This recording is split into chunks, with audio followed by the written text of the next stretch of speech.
আমার মামার তো ভাই দেখেন কি করতেছে, এটাই বলে যে মামার তো ভাইয়ের ভালোবাসা। দেখেন আমি ঢাকা চলে যাবো দেখা আমার মামার তো ভাই আমাকে কতগুলো আদর দিতেছে। মানে মামা gift gift money bag gift. ভাই আসেন ভাই আজকে তো আব্বু যাবে, তোর অনুভূতি কেমন? আজকে তো আব্বু চলে যাবো।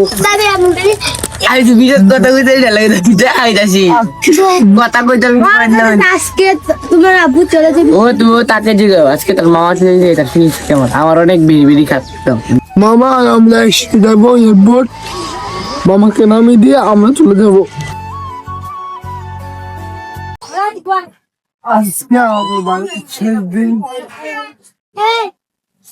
বিকাল 4টায় চলে যাবো। সব হ্যাঁ তোর চিনিস কেমন? আমার বিড়ি না, আমি ক্যামেরা ছিল কথা কইতে সবাই আজকে তো আব্বু যাবে, তোর অনুভূতি কেমন? আজকে তো আব্বু চলে যাবো। আমি তো বিরাট কথা কইতে লাগে আইতাছি কথা কইতে আজকে তোমার আব্বু চলে যাবে। ও তুমি তাকে জিগাও আজকে তোর মামা চলে যাবে, তার ফিলিংস কেমন? আমার অনেক বিড়ি বিড়ি খাচ্ছিলাম। আবার আবার ভিডিও ছিল না, আমি ভিডিওটা দিয়ে রাখি লাগে দেখাবি তোমার। আমার মামা তো ফিলিং নাই, তার বাবা চলে যাবে বিদেশে। তার বাপের উপর কোনো তুই আমার দিকে ছায়া করো কিতা ফিরিটা কাটতে হবে, তুই তোমার দিকে ছায়া করো। চুপ। মামা আমরা একসাথে যাবো এয়ারপোর্ট, মামাকে নামিয়ে দিয়ে আমরা চলে যাব। এখানে আরেকজন বালু দিয়ে গোসল করতেছে দেখেন। তো আমাকে কাকা তো ভাই ওর একটা কাজে ছিল, তো আমার সাথে দেখা করে গেল। আমার মামার তো ভাই দেখেন কি করতেছে, এটাই বলে যে মামার তো ভাইয়ের ভালোবাসা। দেখেন আমি ঢাকা চলে যাবো দেখা আমার মামার তো ভাই আমাকে কতগুলো আদর দিতেছে। মানে আদরের কোনো কমতি রাখে নাই হয়। বিকেল 4টার সময় আমাদের গাড়ি চলে এসেছে, তো আমরা এখন গাড়ির সামনে যাইতেছি। এমনি আমার মা তো মন খারাপ, ওরা আব্বু চলে যাবে।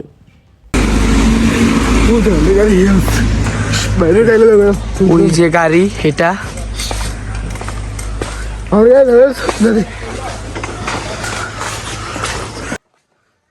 যেটা গাড়ি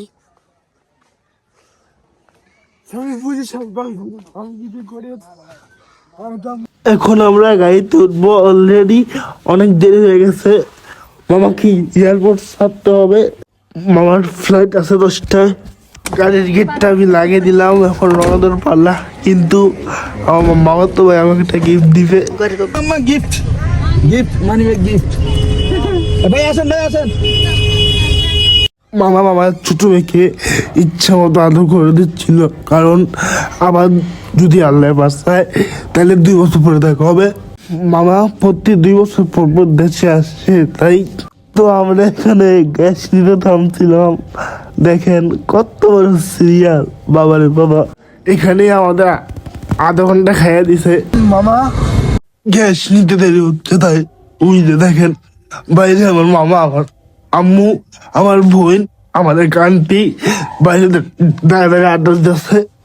তো গ্যাস নিয়ে আবার রওনা দিলাম। আমরা 300 ফিট দিয়ে গেছিলাম, কিন্তু আমার ফোনে বেশি চার্জ ছিল না, তাই 300 ফিটের ভিউটা আপনাদেরকে দেখাতে পারি নাই। মামাকে টার্মিনাল 1 নামিয়ে আমরা চলে আসলাম বাসায়।